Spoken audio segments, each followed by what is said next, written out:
Olá, boa noite. Está no ar o nosso programa Espaço Cidadão, na TV União, a TV do Cidadão. Hoje temos 3 convidados.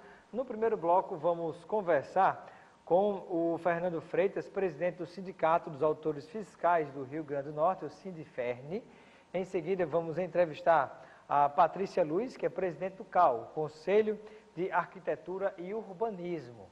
Nós estamos fazendo uma série de entrevistas aqui em outros veículos de comunicação, tratando de um assunto muito importante, que é plano diretor. Já ouvimos secretário da CEMURB, também representante do Sinduscom, presidente do Sinduscom, Sindicato da Construção Civil, um representante dos advogados, o Cleito Barreto, e também já entrevistamos a própria Gilca da Mata, promotora do meio ambiente. Vamos hoje ouvir aqui um pouquinho a Patrícia Luiz, presidente do CAU. E em seguida vamos entrevistar o juiz do trabalho, Inácio Oliveira, que é presidente também da AMATRA, Associação dos Magistrados do Trabalho, falando sobre reforma trabalhista. Afinal de contas, a reforma trabalhista retirou ou não retirou direito dos trabalhadores? Como é que vai ficar essa situação na prática? Você que está em Natal, no Rio Grande do Norte, pode participar de qualquer uma das 3 entrevistas. Pode mandar a sua mensagem de texto ou WhatsApp para o 999229519 e também pode participar, interagir conosco, mandando sua participação através do nosso Instagram, @RobsonCidadão. Anote aí, Instagram, @RobsonCidadão, que já está nos transmitindo ao vivo para qualquer lugar onde tiver internet. Você acompanha o nosso programa também e participa pelo Instagram, @RobsonCidadão. Você manda mensagem. Está ali o celular, um celular está nos transmitindo, o outro está aqui na mão, onde a gente pode acompanhar tudo, né? Ao vivo aqui, muito bem, deixa eu mostrar aqui para o nosso telespectador, está aqui, tá vendo? Fica ao vivo aqui a mesma cópia de você que está assistindo aí do outro lado. Então a gente vai acompanhando aqui a transmissão e participação, como também as perguntas que chegam nos nossos telespectadores. Bom, como temos 3 convidados hoje, nós vamos fazer esse primeiro bloco de intervalo, já vamos passar direto para a nossa entrevista com o primeiro convidado, que é o Fernando Freitas, presidente do Sindicato dos Auditores Fiscais do Estado do Rio Grande do Norte. Eu pergunto, Fernando, o que é a operação padrão do fisco? Boa noite, Robson. Boa noite, telespectadores. O fisco do Rio Grande do Norte ele está mobilizado. A nossa categoria ela tem um compromisso com a sociedade, cumprir o seu papel de fiscalizar, de arrecadar, de contribuir na legislação própria dos impostos estaduais. E ela está sofrida. Tem 18 meses que nós percebemos os nossos salários com 30 dias de atraso. Esse mês o governador, infelizmente, fez um anúncio dizendo que o mês de julho vai pagar apenas uma parcela no dia 30 e o restante, Robson, quando o caixa der.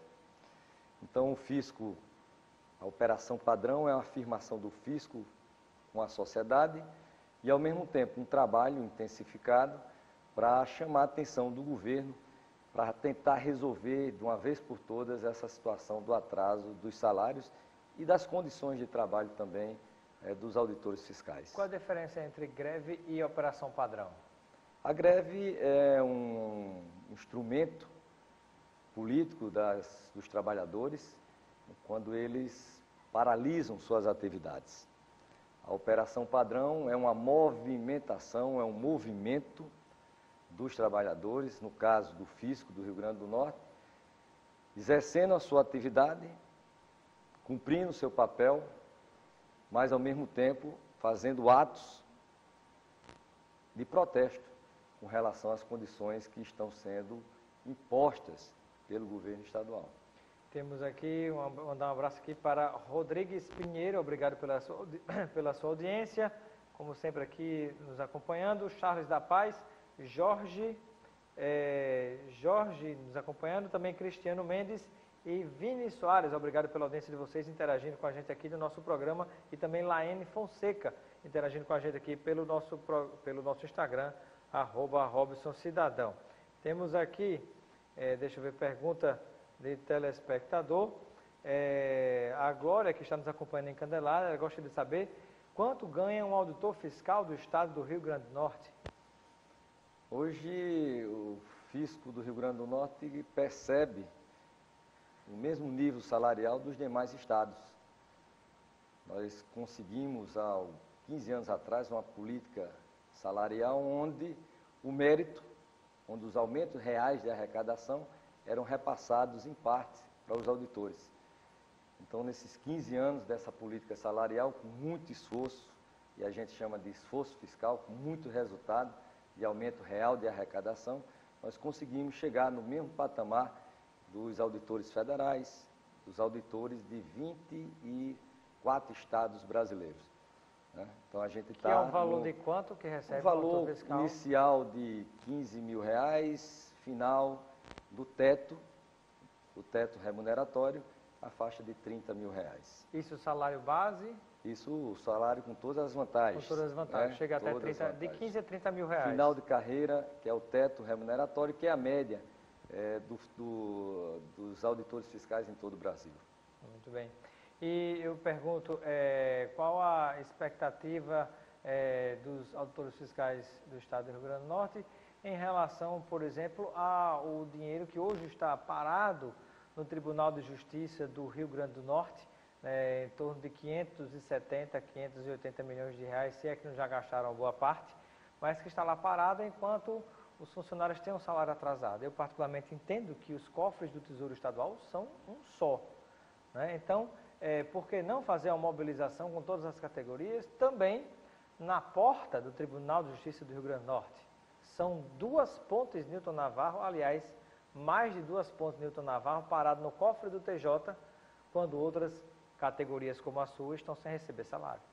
Mas o problema, Robson, não é ir para a porta do TJ.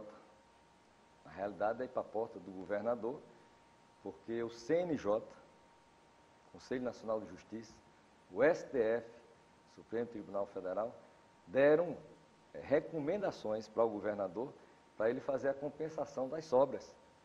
Né? O Fórum de Servidores Públicos do Estado do Rio Grande do Norte... Houve essa autorização, mas na prática ainda não aconteceu, porque ainda se aguarda uma decisão judicial. Sim, mas já houve a recomendação. Ele poderia, em vez de estar esperando uma decisão final, ele poderia já estar fazendo as compensações. Mas como fazer se ainda não tem uma decisão final? Mas tem uma recomendação, tem uma decisão monocrática, é uma decisão política.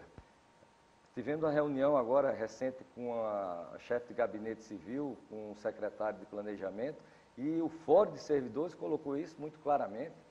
O governador utilize a recomendação, é uma decisão política, ou você deixa de pagar seus funcionários, servidores que estão prestando grande serviço à sociedade, ou você vai entrar numa composição com os outros poderes e fazer essa compensação.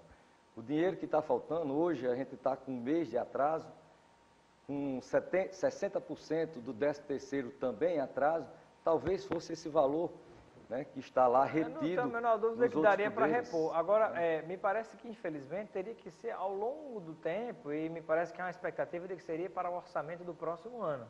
Mas o ideal é que o Tribunal de Justiça pegasse o dinheiro e já fizesse direto a transferência desse valor que está parado, não ao longo do tempo e fazendo a compensação. Ou seja, tem um dinheiro parado e o tribunal realmente é lamentável que esteja nessa situação sem repassar, não vai fazer. E detalhe, não é algo que beneficia, digamos assim, mas isso fortaleceria o governo, o governador, mas eu acho que isso é pensar muito pequeno, porque resolveria o problema dos servidores que estão com essa situação de atraso, mas muito além disso.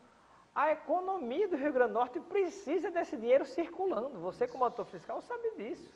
É um dinheiro que está parado no banco. É lastimável também que a Assembleia Legislativa deixou de prestar um grande serviço à sociedade, como você bem falou. Tentamos emplacar na LDO de 2018, na Lei de Diretrizes Orçamentárias para 2018, essa questão pacificava. Infelizmente, os deputados retiraram. Foi? Retiraram, quer dizer, fizeram um desserviço à sociedade norte-riograndense, à economia norte-riograndense, porque iria ficar pacificado para frente, logicamente, essa questão das sobras. Você disse muito bem, é um tesouro só, tá? Que arrecada, são os impostos estaduais, são os repasses federais, e eu acho que o tesouro é um só, não pode ter um primo rico e primo pobre. É uma discriminação dentro do próprio Estado. Se você considerar o Estado como um todo, agregando todos os poderes, é uma discriminação. Uns recebem muito bem, são altos salários e sobra, e o outro, que a grande maioria são salários menores, ainda tem dificuldade de pagamento. É uma injustiça social fenomenal. A Federação do Comércio apresentou um trabalho, tempo desse, uns 3 ou 4 meses atrás, dizendo que a média nacional de repasses para os outros poderes nos estados é de 17%. O Rio Grande do Norte, infelizmente, é de 24%. Temos que rever isso.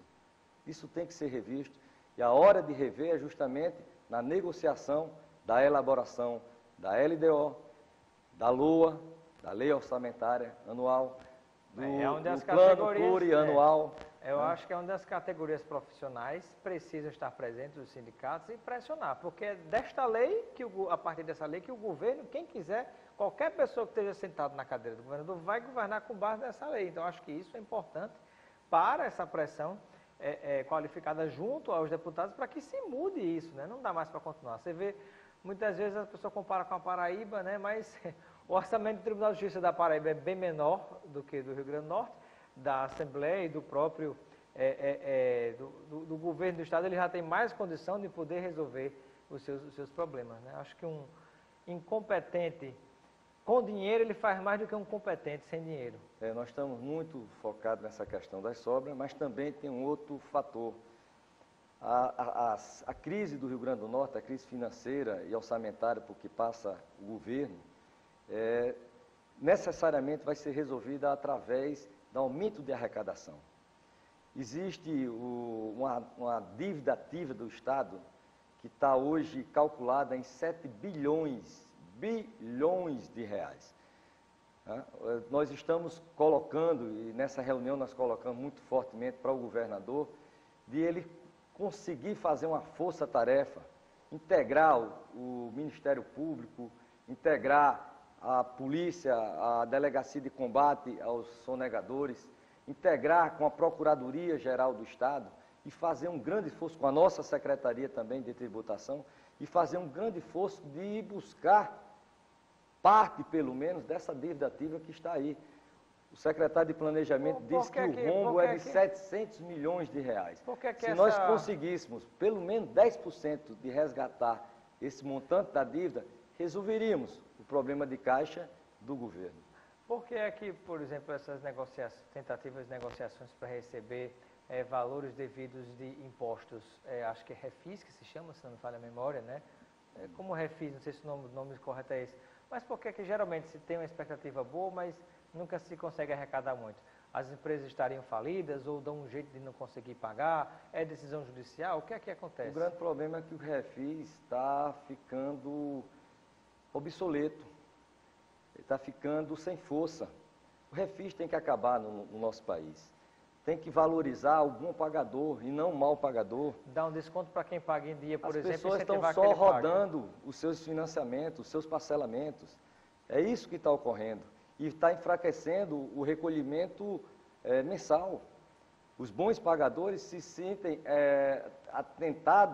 tentados a deixar de pagar e esperar um refis para poder pagar, né, com descontos de 90%, de 80%, com relação à multa, à correção monetária. Isso é um absurdo. Eu acho que a gente tem que acabar com essa figura do refis, tá? Temos que apostar na eficiência do fisco, tanto nos 3 âmbitos de governo, nas 3 esferas de governo, e fazer com que o bom contribuinte ele seja sempre valorizado. Muito bem. Bom, Fernando, presidente do Sindicato dos Auditores Fiscais do Rio Grande do Norte, eu quero agradecer a sua participação no nosso Espaço Cidadão desta noite. Seja sempre bem-vindo. E só lembrando, antes das suas despedidas, que ainda vamos entrevistar hoje mais 2 convidados. Tempo corrido aqui no nosso programa. Vamos ainda conversar com a Patrícia Luiz, que é presidente do Conselho de Arquitetura e Urbanismo, falando sobre plano diretor. O que é que o plano diretor tem a ver com a sua vida? Será que mexe ou não mexe? E também vamos falar com o doutor Inácio Oliveira, que é juiz do trabalho e presidente da Associação dos Magistrados do Trabalho, né? falando sobre reforma trabalhista. É verdade que a reforma trabalhista vai tirar os direitos dos trabalhadores ou não procede? Daqui a pouquinho também no nosso intervalo, depois do nosso intervalo. Mas obrigado pela sua presença, Fernando, seja sempre bem-vindo ao nosso Espaço Cidadão. Nós aqui agradecemos, Robson, esse espaço que você abre para o sindicalismo e queremos fazer aqui um apelo ao nosso governador do estado. Governador, vamos pagar o mês de julho aos restantes dos seus servidores. Muito obrigado pelo espaço. Muito obrigado. E daqui a pouquinho, depois do intervalo, né, enquanto a gente toma aqui a nossa água mineral Esterbon, é produto nosso do Rio Grande do Norte. A água mineral Esterbon tem também o gelo, fabrica o gelo, né, tudo esterilizado, tudo organizado. E também tem a polpa de fruta Esterbon, produto nosso do Rio Grande do Norte, já transpondo as barreiras do estado. E além disso, sabe o que mais? O sorvete, o picolé e a casquinha do sorvete, fornecendo para, inclusive, empresas multinacionais. Vamos a um breve intervalo e daqui a pouquinho a gente volta sobre plano diretor.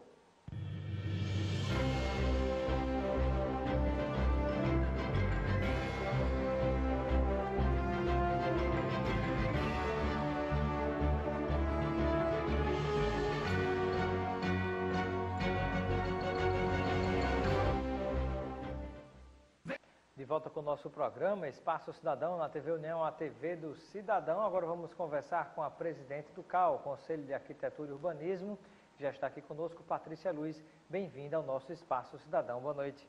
Boa noite, Robson. Boa noite a todos. É um prazer estar com você nessa noite. Prazer tê-la conosco.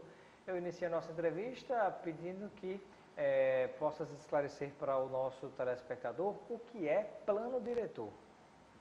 Pois bem, aliás, o plano diretor é tema mais do que atual e urgente, que todo cidadão precisa não só conhecer, mas também se inteirar de como é importante ele estar inserido nessa discussão. O plano diretor, ele trata de toda e qualquer discussão a respeito do espaço urbano da nossa cidade. Tem a ver com a configuração que a cidade tem, e a configuração que a gente pretende para essa cidade nos próximos 10 anos.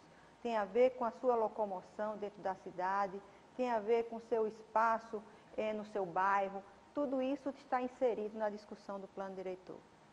E aí eu pergunto, que exemplos nós poderíamos compartilhar com o nosso telespectador sobre como o plano diretor está ligado diretamente, impacta diretamente na vida das pessoas?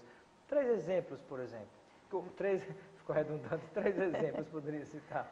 Veja, só o fato de você sair de casa, de você se locomover até o seu trabalho, você já está inserido nessa discussão que a gente precisa ter sobre o plano de trabalho. Tem a ver com mobilidade urbana, esse é um tema bem específico. Tem a ver também com o saneamento da sua cidade, tem a ver com o arruamento, tem a ver inclusive com a segurança do seu bairro. E eu gostaria de saber de que maneira a população, os cidadãs que estão nos acompanhando nesse momento, de que maneira eles podem conhecer mais sobre o plano diretor para poder, a partir daí, participar das reuniões que vão trazer mudanças nessas regras que tem a ver com os caminhos da nossa vida, né, da urbanização, do meio ambiente, do nosso espaço de convivência. Veja, essa discussão é bem recente, ela começou agora, aliás, aconteceu a segunda reunião, agora dia 15 de agosto. Na primeira foi tratada apenas a metodologia de condução dessas discussões, ou seja, quais são as etapas que vão compor, como é que ela vai acontecer, quem são as pessoas, quem são os partícipes, os atores que vão estar inseridos, porque não é só a população, não é só os técnicos da prefeitura. Por exemplo, o Conselho de Arquitetura e Urbanismo, ele participa ativamente do plano, contribuindo não só com as propostas, mas com a própria condução das discussões que possam haver. Então, o cidadão, ele precisa se inteirar, primeiramente, das discussões que vão acontecer no seu bairro, porque essas discussões elas vão ser levadas a todos os cantos da cidade. Todos precisam participar, porque nada melhor do que o cidadão para dizer quais os problemas que ele enfrenta no seu dia a dia. O que é que aquilo que está lhe deixando de uma forma tal que ele possa estar abrindo mão da sua segurança, do seu bem-estar, da sua qualidade de vida.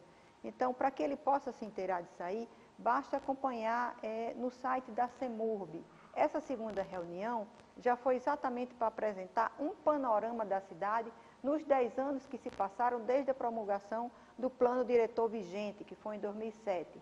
Então, o que foi que aconteceu com a nossa cidade nesses 10 anos? Para onde foi que a cidade cresceu? Para onde ela deixou de crescer? O que é que provocou toda essa conturbação, inclusive no trânsito? Então, tudo isso é baseado em parâmetros, em dados que a Prefeitura detém e ela está disponibilizando no site da CEMURB para que todos possam se inteirar e dali partir para uma discussão mais aprimorada.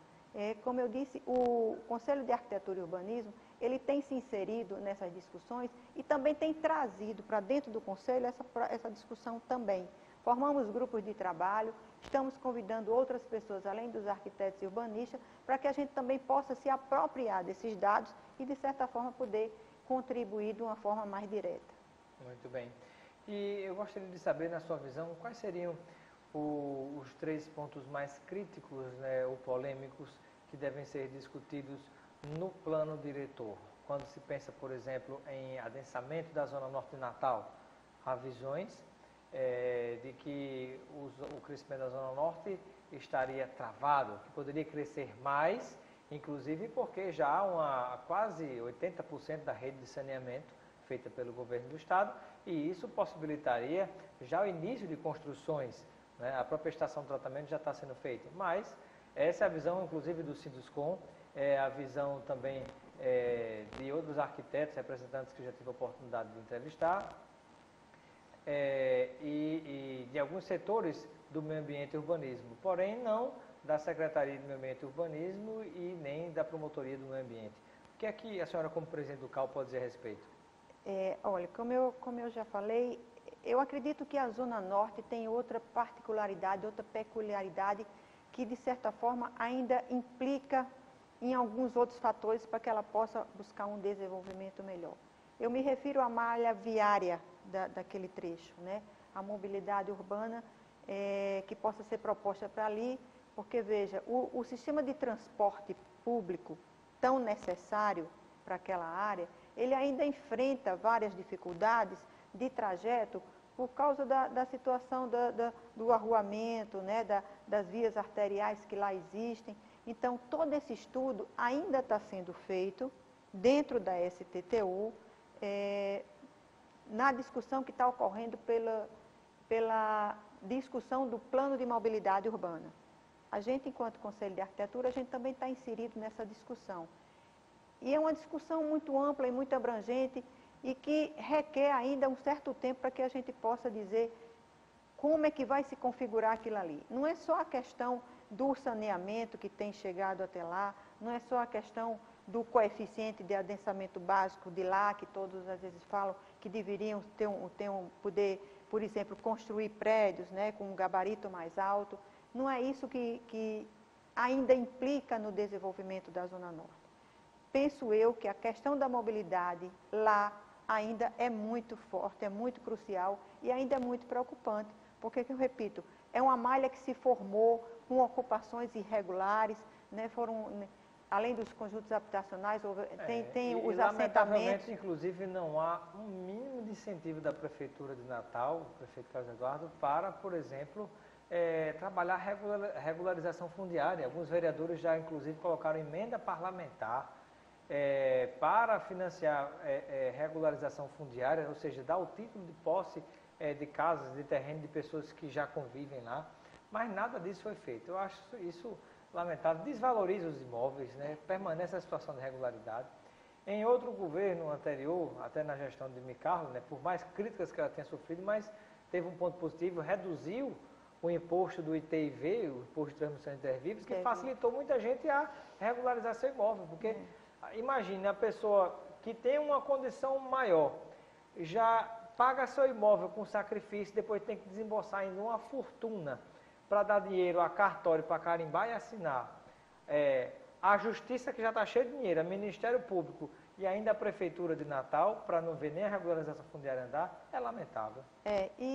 E essa questão da regularização fundiária não é nem só o imposto, viu, Robson, que atravanca, ainda tem mais outra situação. quem está na posse do imóvel, na tentativa de regularizar, ele esbarra em outro fator. Burocracia. Ele precisa ter uma planta, essa planta precisa ter um profissional habilitado para poder E ele não tem o dinheiro para essa assinar o planta. documento. Ele não Nem tem o dinheiro para a fazer planta. uso capião, por Ele exemplo, não tem condição de pagar. O Conselho de Arquitetura e Urbanismo, ele está empreendendo uma ação agora, junto à Defensoria Pública, que é onde chega essa demanda, né, de pessoas que procuram para regularizar seus imóveis. A gente está empreendendo uma ação em conjunto, no sentido de que a gente possa, através de uma ação coletiva, pelo Conselho, que a gente possa propiciar essas pessoas no que diz respeito à elaboração dessa planta e na elaboração do documento que corresponde ao atestado que existe um profissional habilitado responsável por aquela planta, que é o URRT, Registro de Responsabilidade Técnica, que só o profissional de arquitetura pode preencher. Então, eu acredito que isso aí vai abrir uma oportunidade muito grande para essas pessoas que necessitam de regularizar seus imóveis. Mandar um abraço aqui para Bruno Alves, Gilvan Santos, Joelma, Fábio Júnior Venceslau, a turma toda nos acompanhando também pelo Instagram, @RobsonCidadão. Que outro ponto a senhora poderia destacar, que sem dúvida vai gerar muita polêmica em relação ao plano diretor na cidade do Natal? Veja, a gente não pode falar em plano diretor sem invocar a participação popular. Não existe discussão do plano diretor sem a participação do povo. Então, o chamamento que precisa ser feito, a divulgação, a transparência em todos os atos, ela precisa estar muito bem esclarecida para que a população entenda que o que vai ser posto nesse plano tem mais a ver com ela do que com o próprio poder público. Tem a ver com a vida dela, tem a ver com o que ela espera dessa cidade. Então, é preciso que essa divulgação seja feita e é preciso que se esclareça também que o plano diretor hoje vigente, ele é um plano muito bom, O que é que peca ainda para que ele não tenha uma efetividade tão grande? É exatamente implementar os instrumentos que estão ali postos. São instrumentos muito modernos que já estão ali no plano diretor. As zonas de proteção ambiental, por exemplo, que agora está se concluindo a parte de regulamentação e revisão daquelas que já haviam sido regulamentadas, também é outro ponto importante, porque tem a ver com a defesa do nosso patrimônio ambiental. Natal é uma cidade peculiar, é uma cidade rodeada por um cordão de dunas. Então, esse cordão dunar, ele precisa ser preservado. Então, tudo isso está lá no plano diretor, quais são as áreas de preservação, as delimitações dessas áreas, como é que a gente vai tratar tudo isso. Por isso que a população precisa se inteirar, para ela saber da importância de tudo que está sendo ali posto. E, de maneira geral, para a gente já quase finalizando essa nossa segunda entrevista de hoje no Espaço Cidadão, qual é a importância de, quando a pessoa vai executar alguma reforma na sua casa, no seu apartamento, na sua fazenda, ou mesmo no seu escritório, no seu ambiente de trabalho, ou mesmo construir, né? Qual é a importância da contratação de um arquiteto habilitado? A importância da contratação de um arquiteto habilitado é a certeza de que você vai ter um serviço de qualidade, vai ter resultado, economia e bem-estar.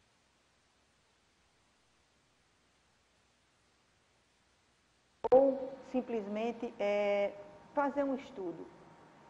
O profissional da arquitetura e urbanismo, ele está perfeitamente consciente do papel que ele exerce no quesito qualidade de vida, né?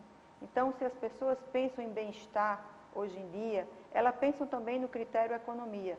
Então, é o único profissional que detém arte e técnica, ou seja, ele pode lhe entregar um produto que requer um critério de estética, um critério de beleza, mas isso não é tudo.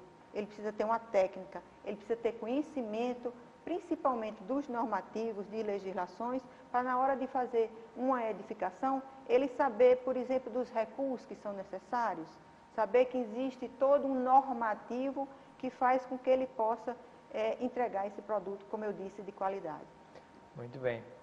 Eu quero agradecer a participação da nossa presidente do Conselho de Arquitetura e Urbanismo, né, do CAU-RN, a Patrícia Luiz, arquiteta. Seja sempre bem-vinda ao nosso programa Espaço Cidadão. Obrigada, Robson. Obrigada, TV União. Obrigado pelos seus esclarecimentos.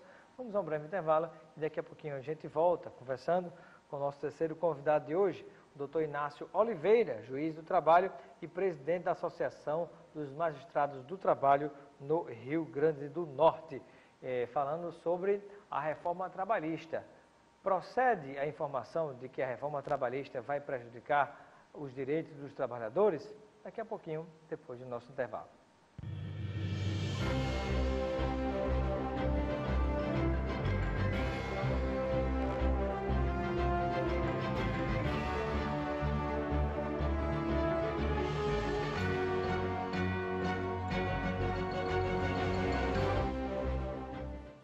Espaço Cidadão de volta na TV União, a TV do Cidadão, chegando em todo o Rio Grande do Norte, mandando um abraço para nossos telespectadores aqui, Marcos Certi e também Edson Dantas, obrigado pela audiência de vocês aqui, nos acompanhando também pelo Instagram, @RobsonCidadão. E eu vou dar boa noite ao presidente da Associação dos Magistrados do Trabalho do Rio Grande do Norte, juiz do trabalho, que já está aqui com a gente, para falar sobre reforma trabalhista, né? O doutor Inácio Oliveira. Bem-vindo ao nosso Espaço Cidadão. Boa noite. Boa noite, Robson. Boa noite ao telespectador. Prazer tê-lo conosco. E eu inicio a nossa entrevista pedindo que você possa compartilhar com o nosso telespectador a visão geral que você tem em relação ao processo como se deu da reforma trabalhista. A reforma trabalhista foi aprovada com muita brevidade pelo Congresso Nacional. Foi um grande defeito na tramitação dela. Não houve tempo para que a população a conhecesse efetivamente qual era o alcance dos direitos que estavam sendo modificados. Não houve tempo para uma discussão efetiva e para que efetivamente ela fosse fruto de um debate mais maduro, né? Menos de um ano aí, no final de 2016 para cá, ela já foi aprovada e já vai entrar em vigor agora em novembro. E eu lhe pergunto, também novembro, porque já terminou aquele prazo, né, para que a lei entre em vigor. Então, já agora é 1º de novembro, não é isso? Eu não sei exatamente o dia, mas é no mês de novembro ela já entra efetivamente em vigor, passa a valer mesmo. Ela já foi aprovada, o texto está lá pronto, mas existe um tempinho ali para que as pessoas busquem saber o que vai acontecer com essa reforma, etc. Né? Olha, é um tema muito polêmico, porque aqueles que defenderam a reforma trabalhista dizem que não retirou nenhum direito dos trabalhadores, até usam o slogan que não teve nenhum direito a menos. Os que foram contrários a tópicos da reforma trabalhista dizem que foram sim retirados os direitos dos trabalhadores e gerou inclusive uma disputa, né, entre esquerda e direita no país, se a gente for utilizar essa denominação. Eu não gosto muito desses rótulos. Então, afinal de contas, retira ou não retira? Robson, retira sim. Isso eu posso responder com bastante segurança que ela retira direito. E ela retira direito de uma maneira bastante insidiosa, bastante escondida, digamos assim. A campanha daqueles que defendiam a reforma trabalhista, e aqui cabe um parêntese, não estou dizendo que eu sou a favor e nem contra, né? Só estou aqui esclarecendo a respeito do conteúdo dela. Mas aqueles que defendiam a reforma trabalhista diziam que o trabalhador vai continuar tendo direito ao 13º salário, vai continuar tendo direito às férias, vai continuar tendo direito a receber hora extra. Isso é verdade? Em parte, sim, mas em boa parte, não. E eu explico por quê. Por quê? Por alguns motivos. O primeiro motivo é que alguns direitos que hoje estão previstos na legislação, ou seja, está previsto na lei, esses direitos eles são inegociáveis. E a partir da entrada em vigor da reforma trabalhista, alguns direitos passam a poder ser negociados. E se eles podem ser negociados pelos sindicatos, existe uma maior abertura para que eles sejam suprimidos. E aqui eu cito o exemplo do intervalo entre a jornada, né, que é aquele intervalo de almoço, que antes era garantido 1 hora, e agora já existe uma autorização para que ele seja negociado para baixar para 30 minutos. Né? Além disso, por exemplo, questão de hora extra, existe uma maior margem para compensação. Então, aquele trabalhador que antes estava acostumado a trabalhar além das 8 horas diárias, né, e receber por essas horas extras, pode ser que agora ele não receba mais, que ele seja obrigado a compensar essas horas. Né? E, além desse motivo, existe um outro motivo que eu considero ainda mais grave. Tudo bem, 13º salário, as férias, o direito a algumas horas extras que sobrarem continuam previstos lá na legislação. Mas a questão é, será que o trabalhador efetivamente vai receber esses direitos? E aqui, para mim, reside o ponto mais grave da reforma trabalhista. Ela dificulta o trabalhador a receber o direito quando o patrão não paga. Por exemplo, como assim na prática isso acontece? Por exemplo, a reforma trabalhista traz uma dificuldade para que o trabalhador acesse a justiça, para que ele tenha acesso ao judiciário. Né? Reivindicando seus direitos quando eles forem lesados. Exatamente, exatamente. Então, por exemplo, o patrão que não pagou ali o 13º salário, e aqui abro mais um parêntese, existem vários bons patrões no Brasil. Tem muitos que pagam todos os direitos do seu trabalhador, que valorizam o seu trabalhador, né? Não estou falando desses, mas nós sabemos que existem vários outros que não são bons e que não pagam. Né? Tem vários trabalhadores que saem da empresa sem receber aquilo que lhe é devido. E esse trabalhador é especialmente prejudicado pela reforma. Pode ser que um dia, quando ele precisar ir lá à Justiça do Trabalho para poder buscar os seus direitos, ele vai ter um pouco mais de dificuldade. Né? E a reforma traz algumas dificuldades, e eu te cito um exemplo. Por exemplo, existe ali na reforma um dispositivo que fala que o empregador pode exigir do empregado uma quitação anual de direito. O que é isso? O empregador chega para você com um papel e fala, assina isso aqui, que isso aqui é a quitação anual de todos os seus direitos. Você assinou, você não pode cobrar mais nada. Entendeu? Então, um dia, se por acaso você descobrir que ele não pagou tudo aquilo que lhe era devido, você vai tentar ir para a Justiça do Trabalho e vai ter um pouco mais de dificuldade. E aí fica o alerta. O trabalhador, a partir de agora, tem que ter atenção redobrada quando for assinar alguma coisa. Exatamente. Porque o direito está lá na lei, mas ele só vale efetivamente a partir do momento que é devido um valor para o empregado e o empregado recebe. Se o empregador não pagar e o empregado não tiver como fazer aquele direito, o que adianta o direito estar na lei? O resultado prático é tirar direito do trabalhador. Muito bem. Estamos conversando ao vivo no nosso Espaço Cidadão, na TV União, com o doutor Inácio Oliveira, que é juiz do trabalho e presidente da Associação dos Magistrados do Trabalho no Rio Grande do Norte. Você que está em qualquer cidade do nosso estado pode participar e interagir com a gente. Tire a sua dúvida em relação à reforma trabalhista. Seja você patrão, empregado, empregador, manda a sua pergunta através do 999229519 e também pode interagir conosco mandando a sua mensagem através do nosso Instagram, @RobsonCidadão. Vamos lá, algumas perguntas de telespectadores, né, que estão nos acompanhando. Pergunta do Márcio, está nos acompanhando em Ponta Negra. Ele gostaria de saber o que é o trabalho intermitente e se isso causa algum prejuízo para o trabalhador. Trabalho intermitente. Excelente pergunta do telespectador. Trabalho intermitente é um dos pontos que eu poderia dizer como pontos principais da reforma.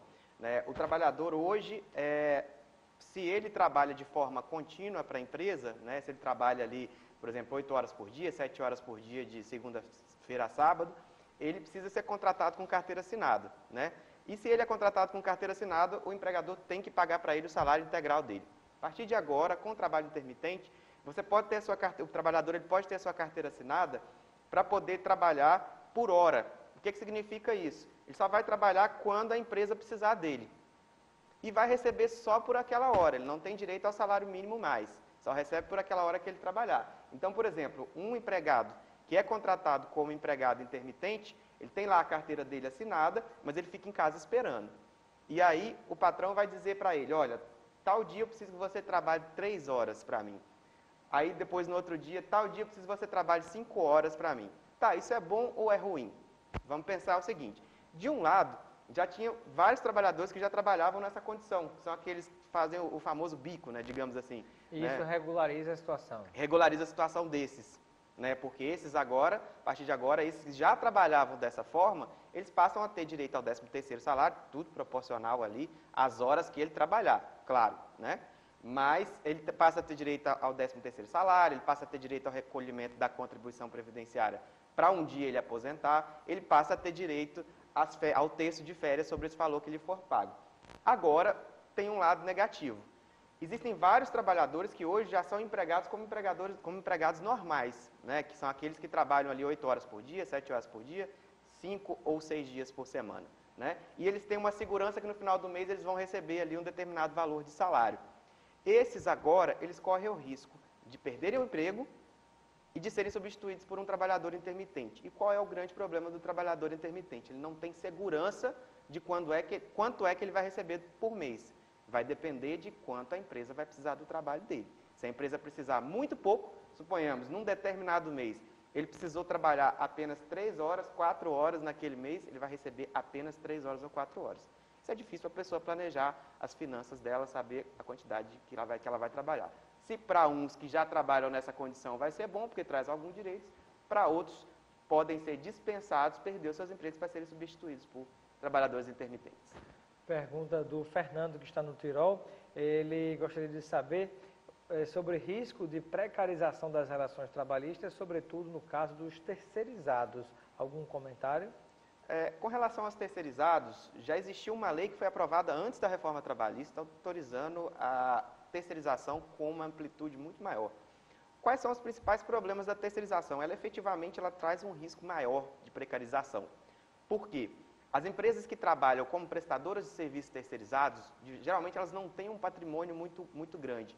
Acontece várias vezes do trabalhador trabalhar, cumprir ali a jornada dele, chegar lá no final do contrato, a empresa quebra, não tem patrimônio para adimplir aqueles direitos que eram devidos para o trabalhador e ele fica sem receber nada, fica a ver navios, como se diz. Ele pode vir a cobrar daquela empresa, não a empresa que contratou ele, empresa de trabalho terceirizado, mas aquela empresa para quem ele prestava serviço efetivamente pode vir a cobrar daquela empresa, mas a garantia de recebimento já é um pouco menor do que quando ele presta serviço diretamente para aquela empresa que o contratou de carteira assinada.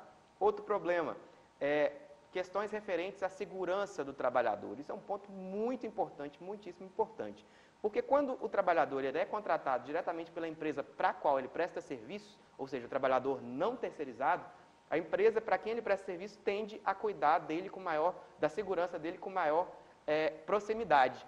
Já quando você tem a relação de trabalho terceirizado, fica um jogo de empurra. Ninguém sabe quem é que vai ter que zelar pela segurança do trabalhador. A empresa terceirizada fala que não é ela que é a empresa principal joga a culpa para a terceirizada, resultado que a quantidade de acidentes do trabalho nas relações de terceirização é infinitamente maior.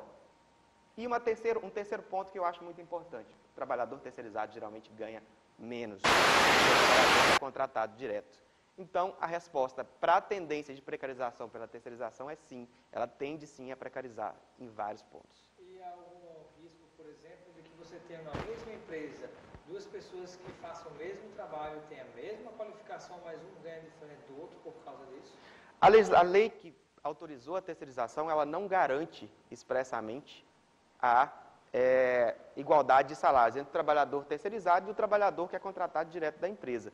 Mas o Judiciário, em regra, com base na Constituição Federal, que é o diploma legislativo maior, mais forte do país, com base na Constituição Federal, no princípio da igualdade, o Judiciário costuma garantir a igualdade de salário entre uns e outros.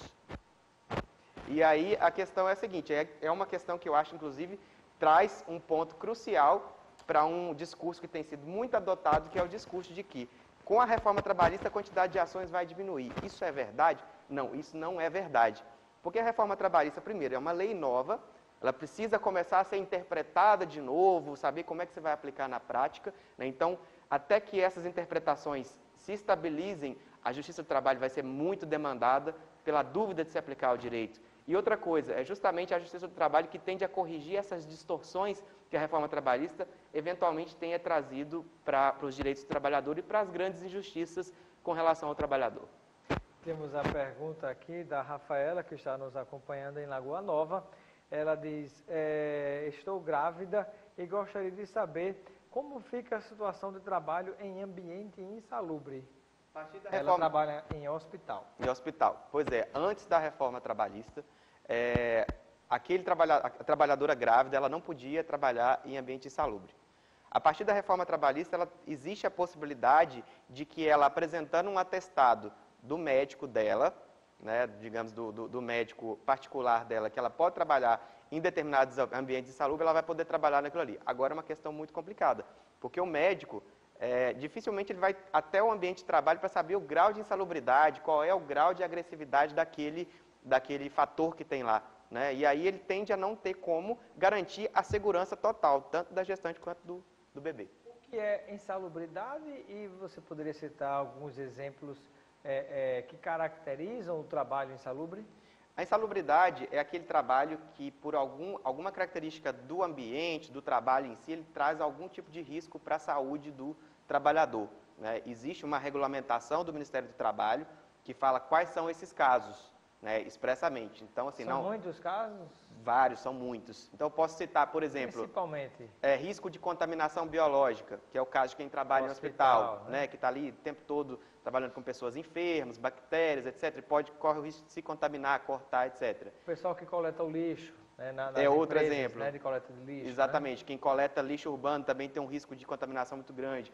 Quem trabalha em situação de frio, de muito frio, também tem ali um fator de agressão à sua saúde, também tem direito ao adicional de insalubridade. Temos aqui a participação do Pedro Ivo, que é advogado. Ele está nos acompanhando aqui em Candelária. Ele diz, Rodrigo Janot tem contestado no Supremo algumas regras da reforma trabalhista. Alguma delas poderia citar? Doutor Pedro Ivo, muito obrigado pela pergunta. Efetivamente é uma pergunta muito pertinente. Hoje foi noticiada o ajuizamento de uma ação direta de inconstitucionalidade pelo Procurador-Geral da República, o Janot. O que é isso? Ele está contestando a validade da reforma trabalhista em alguns pontos dela perante o Supremo Tribunal Federal. Os pontos que ele contestou, principalmente nesse momento, foram aqueles referentes à gratuidade da justiça. O que é isso? Aquele que não tem condição de pagar pelas custas do processo, de pagar pelos honorários do advogado, ele tem direito, pela Constituição Federal, à justiça gratuita. A reforma trabalhista ela trouxe alguns empecilhos a essa gratuidade da justiça. Primeiro que ela trouxe requisitos mais rígidos, né? Existe a necessidade de prova de que existe uma hipossuficiência financeira pelo trabalhador, existe um limite de salário que ele pode ganhar para ter direito à gratuidade da justiça. Segundo, que em determinados casos, mesmo que seja deferida a gratuidade da justiça, o trabalhador pode vir a ter que pagar as custas do processo. Dou um exemplo, trabalhador que não comparece à primeira audiência no processo. Geralmente o processo é arquivado e se ele for beneficiado da justiça gratuita, ele não tem que pagar as custas. Pela reforma trabalhista, ele sempre vai ter que pagar as custas, ainda que ele seja beneficiário da justiça gratuita. Então, são esses pontos em torno da gratuidade que são objeto dessa ação direta de inconstitucionalidade. Creio eu que outras ADIs virão, não necessariamente apresentada pelo Procurador-Geral da República, porque existem outros pontos da reforma trabalhista que podem conflitar com a Constituição Federal. Pergunta aqui do Jordano, que está nos acompanhando em Currais Novos. Ele pede que o doutor Inácio explique o que é demissão consensual. Demissão consensual é uma figura nova, né, pela CLT, foi trazida pela reforma trabalhista. Pela CLT clássica, né, a CLT que vigorava até agora, só existiam duas possibilidades. Ou o empregador mandava embora o trabalhador, ou o trabalhador pedia para sair. Sempre a iniciativa tem que sair de um dos dois lados, né? Então era sob essa ótica que a CLT trabalhava. A partir de agora existe a possibilidade de se chegar a um acordo para romper o contrato de trabalho, ou seja, tanto o trabalhador quanto o empregador querem pôr fim àquele contrato de trabalho ali. Nesse tipo de rescisão existe algumas diminuições de direito. Por exemplo, aquela multa do FGTS de 40% passa a ser de 20%. O trabalhador pode sacar o FGTS? Pode, mas ele não tem direito ao seguro-desemprego. Então, assim, é uma nova modalidade de ruptura do contrato em que os dois entram em consenso, né, em acordo para poder acabar com o contrato de trabalho, mas com alguns direitos a menos para o trabalhador. Pergunta aqui do nosso telespectador Daniel, que está em Caicó. Ele gostaria de saber como vai ficar na prática a contribuição sindical, já que não será mais obrigatória. Vai ser retirado ainda do contra-cheque dos trabalhadores? Vai depender da negociação que for empreendida entre os sindicatos e entre os trabalhadores e o sindicato. Primeira questão, só o trabalhador que for sindicalizado é que vai ter que contribuir, né? Esse é o primeiro ponto. E quantos por cento, como é que vai ser esse recolhimento, vai ficar definido dentro dos acordos coletivos e convenções coletivas de cada sindicato. Então, o trabalhador deve buscar isso daí. Agora, cabe frisar o seguinte, é muito importante que o trabalhador se sindicalize, que ele fortaleça o sindicato dele, que ele recolha a contribuição para o sindicato, porque o sindicato, a partir de agora, precisa estar forte, porque ele vai ser o autor da negociação de direitos. Um sindicato fraco tende a negociar direitos de maneira que não seja tão vantajoso para o trabalhador. Já se o sindicato for forte, e para ser forte ele precisa do trabalhador, precisa da contribuição do trabalhador, aí ele pode negociar condições de trabalho melhor e direitos melhores para o trabalhador. Os que apoiaram a reforma trabalhista como um todo alegam que, na verdade, existe um excesso de sindicatos e que isso seria um ponto positivo, porque somente aquele sindicato que trabalha sobreviveria diante dessa nova situação. Isso é uma grande verdade. Existe a necessidade, a partir de agora, de que o sindicato ele vá até o trabalhador, que ele mostre serviço, né, que ele mostre que efetivamente está defendendo o trabalhador. Para quê? Para que o trabalhador sinta a necessidade de se filiar, de pagar a contribuição e de efetivamente fortalecer o sindicato. Existem sindicatos, vários no Brasil, que nunca chegaram a celebrar um único acordo coletivo, uma única convenção coletiva de trabalho. Nunca chegaram a defender nenhum direito do trabalhador. São sindicatos pequenos que eram constituídos exclusivamente para fins de receber as contribuições obrigatórias. A partir de agora, esses sindicatos tendem a deixar de existir e somente aqueles sindicatos que efetivamente defendem o direito do trabalhador, que vão até o trabalhador e mostram serviço, é que vão sobreviver na nova conjuntura. Doutor Inácio Oliveira, presidente da Associação dos Magistrados do Trabalho, muito obrigado e juiz do trabalho, muito obrigado pela sua presença no nosso Espaço Cidadão. Boa noite, Robson, muito obrigado ao telespectador. Agradeço pelos esclarecimentos aqui sobre reforma trabalhista no nosso Espaço Cidadão, que fica por aqui. Uma excelente semana para você que nos acompanha e até a próxima segunda-feira, se Deus quiser, ao vivo e com a sua participação. Até lá.